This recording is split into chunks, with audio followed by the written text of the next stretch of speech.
Hey everybody, it's time to Nefis and chill. In this video today, I'm going to be showing you guys my updated setup for the Dragonknight hybrid tank for endgame score pushing. That was covered in a different video called Endgame Hybrid Tank Builds, Warden and Dragonknight for vAA hard mode. And again, this build will be specifically for vAA hard mode. However, you can probably use this in certain fights in the other trials, but primarily we'll be covering the vAA hard mode portion, and this is going to be a build set up for a stamina raid DPS composition, meaning I ran this build with a stamina only DPS composition. However, it can work with a magic DPS composition as well. Before we get into the item specs and CP and so forth, we're going to go over the character sheet, and as you can see, we are a Nord still. Keep in mind that you still do have to be relatively tanky, and the Nord does help a great deal because of its innate racial passive of offering more resistances. So rugged, that's actually a pretty good passive to have, especially on a hybrid tank. And going back to the character sheet over here, 0 points to Magicka, 0 points to health, 64 to stamina. We are still emphasizing, however, despite that we are tanking, we're still emphasizing, hey, we need to do as much damage as possible, because keep in mind this build is about pushing score, meaning you're pushing time and trying to kill bosses and so forth as fast as possible without deaths. Max Magicka will be very, very low compared to the previous iteration of this build. Maximum health, 19,500, and maximum stamina, 32,000, and so forth. Your weapon crate will be somewhat low, but you'll still be using the Shadow Mundus, and this is something that that kind of was tested.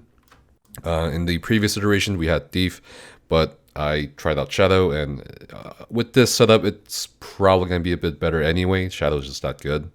And also, we're going to be using Artaeum Takeaway Broth. Last iteration, again, we were using the Bewitched Sugar Skull food. And that was because we had our specs a little different, which again I'll go over. But that's pretty much it. Nord, Dragonknight hybrid tank with these stats, the Shadow Mundus, and Artaeum Takeaway Broth. And you'll still keep this food on pretty much, mostly for convenience for the last boss fight in a hard mode, the Mage. In terms of gear for trash, you're going to be wearing, compared to the previous iteration, and tested by Wondernuts, who was the other tank, and who was actually main tanking with this setup, pretty much you don't really do as much damage as you can due to the ads dying really fast in a score pushing group. So pretty much for trash, you're going to be going a tank spec with Durvokun, Yonokrin. Not that Durvokun's not actually needed, you could do something else potentially, but just something to have here. In the 5-piece Outcast, you want 3 Swift on your jewelry, because again, you're running with the DPS, you don't want to fall behind as a tank, and because you have to be the one to initiate certain trash pulls before the DPS, or even boss fights before the DPS. So speed is very essential, getting to the boss fights and so forth, and getting to the trial. On the Sword and Board bar, we do have a again, not very critical to have a certain trait on the one-hander for trash, so we're gonna pretty much go skip over that. Shield of Alkash and Lightning Staff of Alkash to provide off balance and so forth whenever possible. And on the front bar skills, Silver Leash, Ransack, Igneous Shield, Heroic Slash, and Energy Orb. Energy Orb, again, it's something just to have if you need it, but for the most part, I didn't really see much use for it for the very, very fast trash fights in AA. Warhorn on the front bar and Warhorn on the back bar. There's absolutely no need for you to ever feel the need to use a Magma Shell during trash fights. You should always try to build up your horns just in time for the boss fights as part of your team's Warhorn rotation. You should also, again, be saving it for trash. Remember, this is just a endgame pushing build. Balance on the back bar, if need be. It's quite helpful if you want to convert your Magicka as a Dragonknight into stamina through balancing an Igneous Shield or Igneous Weapon, as that is also a Earthen Heart ability that returns stamina.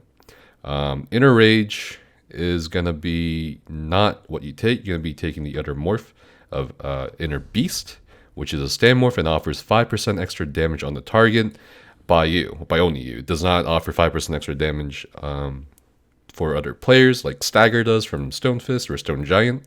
It does it for you. And again, this was in comparison to the previous iteration a change. So you don't want Inner Rage, you want Inner Beast, the other morph, which costs stamina. Because again, we don't really have too much max magicka during the boss fights.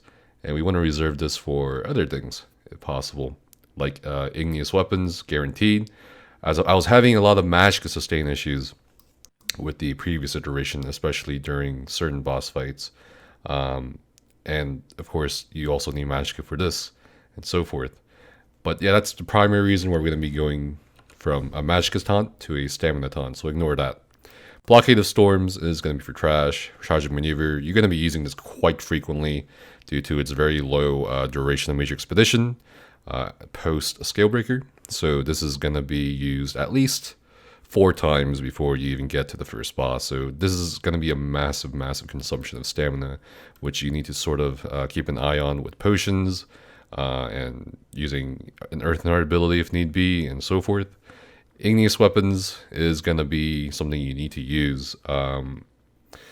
Basically, last patch, in terms of score pushing for the AA World Record, you as a DPS, you don't use the typical weapon brutality and crit pots. You use the heroism pots because you need to get as much as possible. And again, this plays into strategy in terms of pushing the trial time. And again, on the back bar, you want Horn. And that's pretty much of a trash. For the first boss fight, Storm Atro, we're going to be having pretty much a straight up DPS spec. We're going to have 2 Marsalok, we're going to have 5 Yonakrin on Jory, and one weapon, Dre Jory, 1 body piece of heavy. You do lose out a little bit on not running 7 medium. I am running 6 medium, 1 heavy, but the 1 heavy does offer a bit more survivability and so forth. And if you can think of a better way to set this up, like double daggers on Yonakrin with Jory and you want 7 medium, go for it. The first boss can hit really hard. Just make sure your solo healer is keeping up at least 1 heal over time on you. And for this, we have infused traits in comparison to the previous iteration. We have a lot more emphasis on weapon damage. So this is part of why for every boss fight in vAA hard mode, except the mage where you're tanking, you'll be hitting at least anywhere between 48 to 55k single target DPS. And it's pretty important to have it all infused. You don't need Bloodthirsty. You're just going to help your group push it to a point where the Bloodthirsty will be great for them. Dagger of Alkash sharpened, and we do have a poison chant on here. We don't have poisons, as we do need the charged on the axe with shock damage enchant, and this is going to help us with off balance uptime on bosses. And the Maelstrom Bow, that's pretty much it. You want the Prismatic Enchantment on your Maelstrom Bow up until Valerio, and this is just going to offer quite a lot of damage.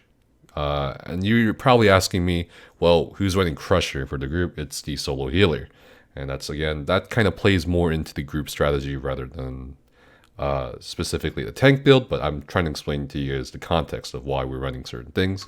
In terms of the skill setup, again, really typical DPS setup, sort of, except you will have Inner Beast, not Inner Rage on the front bar, as I said earlier.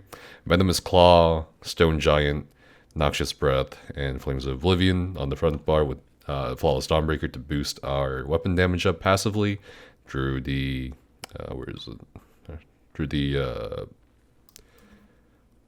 Slayer passive. Increase your weapon damage by 3% for each fighter's guild's ability slotted. And Endless Hail on the back bar, Poison Injection, Bar Trap, Sanguine Altar. The Altar is going to be the red morph or the longer duration morph because you don't really need as much of a critical heal from the Overflowing Altar, which is a green morph, as most people commonly refer to it, because the healing amount you need in AA is enough from just the red morph. The green morph is typically more for burst heals. Places like Sunspire or Cloud Rest hard mode, yes, you'll want overflowing, but Sanguine Altar, especially when you're DPSing and making sure you have taunt on bosses, is going to be very helpful because it's a very long-lasting duration. Igneous Weapons, again, we and the DPS are running heroism potions up until the mage, or rather, until the trial is finished, whereupon we will actually switch tripods later on for the mage fight, but I'll show you guys in a bit. And we want Horn on the back bar. You never actually really want to use Flawless Dawnbreaker unless you know you can get Horn in time for your next ult, whether it's on Trash or Boss. For me, I just never had the chance to. The bosses and so forth just died way too fast. So I just typically ended up being on the Horn. The major heroism pots did help only in one specific area of the trial run, which was getting ult back before the Storm Metro guaranteed. Other than that, I didn't really notice too much of a difference for me personally, so that's something to keep in mind if you want to save some gold. Okay, and for the Stone Atro fight, pretty much the same exact thing. And you'll be asking, well, how do I prioritize DPSing and tanking at the same time? Because this is a question a lot of people asked me in my last video and in my Discord. So pretty much with the Stam DPS composition, whatever composition you have, you want to apply Igneous Weapons to everybody in your vicinity. 36 meters, that's a pretty far range, but you actually want to make sure everyone is on you. And if applicable, you'll obviously want to proc Flames of Oblivion with Igneous Weapons and Trap. This is very rare for you to start off with a Trap, maybe only on Storm Atro, not the Stone or Valerio. Actually, Valerio you can start off with a Trap for sure as she spawns, but you want to prioritize taunting here first. And then you put Hail down if you have the time. But otherwise, if you don't have the time, as your group or groups are trying to pull as fast as possible, the only thing you can do is typically Noxious Breath, Stone Giant, make sure you apply the 3 stacks, and then you can start setting your dots down. And that's pretty much it. You always want to prioritize using proccing Alkosh, proccing Yonakrin, and of course giving your group Noxious Breath and Stone Giant for the penetration and the stagger. This all comes first before you start worrying about your personal DPS, even though it's kind of hard to not DPS or prioritize DPSing. So that's pretty much it for the opening rotation. You just want to have Noxious Breath active on target, 3 stacks of stagger, keep it up when possible, and make sure Igneous Weapons is active. Most groups, if you are going to score push AA or whatever, typically take less than or slightly over a minute up for the first 3 bosses in AA hard mode. So it's very rare for you to recast it unless you recast it as a pre-buff, right? Like maybe 10 seconds, 5 seconds before a fight. And yeah, that's pretty much it. Same thing. Valerio, this is where things get a little interesting. We don't have, as you'll notice, a Prismatic Enchantment on our Master Bow anymore. And that's because the Prismatic Enchantment only affects the Storm and Stone Atros. The Valerio, although she is a Wisp Mother, technically undead, she does not get affected by Prismatic Enchantments. And that's why we have another spare Maelstrom Bow infused still with a Berserker Enchantment, increase our weapon damage and spell damage. We still have our Alkosh and Yonakrin set up on weapon, jewelry, and body. And this time around we have Vycosa. Not very perfect traits, just like 1 well fitted instead of 1 divines. But Vycosa is going to be pretty critical because at the time with this build, we were running green food on Stam DPS, which was very risky, but if you're going to go all the way, I'll go all the way. And Stam DPS typically have a lot lower health than Magicka DPS do. So Vycosa may be needed. Even this patch, a lot of people are asking me, hey, is Vycosa still good to use for this patch, Harrowstorm DLC, and so forth? And yeah, it is.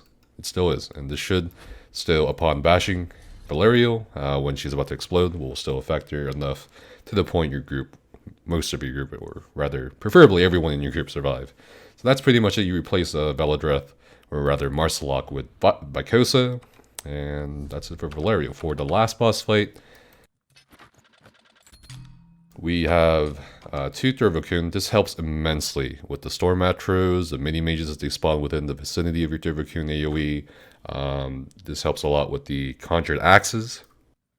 And again, you do have not too high of a health compared to when you're actually just tanking, but you shouldn't really need to be too worried about maintaining your health as long as your solo healer isn't dead, as long as you're not missing the heavy attacks from the conjured axes, and that's pretty much it. Now you'll notice that the traits look a bit different. In terms of enchantments on body, we do have tri-stat enchantments, and this is an idea I got from Wonder's setup when he was maintaining it, and we got the Lightning Staff of Alkosh to help keep up the off balance and so forth on the mage. Mace of Alkosh, this should be charged, unfortunately not enough transmute stones, and that's pretty much it. For the Alkosh traits, this is also an idea from Wonder on his setup. We have Infused on the necklace with a stamina cost enchantment reduction. We also have Triune, which debatable, but you can probably do something else, like another infused piece with a different enchantment, or rather a block cost reduction enchantment. Either way, I don't think it'll be too much of a difference. And for the last piece of jewelry, and this is a wonderful idea, it's one piece harmony, and this is going to increase resource return of all synergies you activate by 35%. So you're expected as a tank, even this patch, to keep up stagger on Stone Giant, despite it being a bit harder than last patch for sure. And you're going to be keeping up other things such as igneous weapons, and this will cost some resources. This will cost some time for you to learn, especially with the Stone Giant cast delay. This will take some time this patch, and the harmony is going to help you quite a bit on the mage fight, because on the mage fight, compared to the other fights, your access to synergies is going to be abundant. So that's like quite a bit of resource sustain offered by just one piece of jewelry. Otherwise, you can definitely tinker around with different traits for different jewelry pieces. Other than that, on the front bar, Stone Giant, Ransack, Igneous Shield, Inner Beast again, still, because we can't remorph a skill unless you have a skill respec scroll during the trial, but that's kind of a waste. Balance, Aggressive Horn, Race Against Time. This is something I also borrowed from Wonder's setup. Personally, I haven't found the need for it, but again, I wouldn't really know what else to put here except maybe another damage cast skill or something like that, or synergy if possible, like the webs. We have Silver Leash, we have Blockade of Storms, we have Sanguine Altar and Igneous Weapons and Aggressive Horn. Keep in mind we're still solo tanking, and we do need Silver Leash to pull in the imps. Once the imps die with everything else, that's when the mage fight is triggered. That's where you save a lot of time. And that's pretty much it. And then you can switch to Tri-Stat Potion instead of the Heroism Potion, and then go from there. If you guys need any more references as to how this build works, you can check out the recent vAA score push videos where EU did win by the end of the patch due to atrocious RNG on our part. But yeah, if you're curious how this build works or so forth, you can check out both the Twitch VODs and also the YouTube channel uploads. If you guys have any more questions for me regarding this build, let me know down in the comments below. CP is going to be the same as in my website and my Discord channels, and Blue as well. And those will be updated very, very soon for Harrowstorm Update 25. Thanks for watching this video, guys. Thanks for enough and chilling with me. Stay safe, don't get the coronavirus, and see you next time.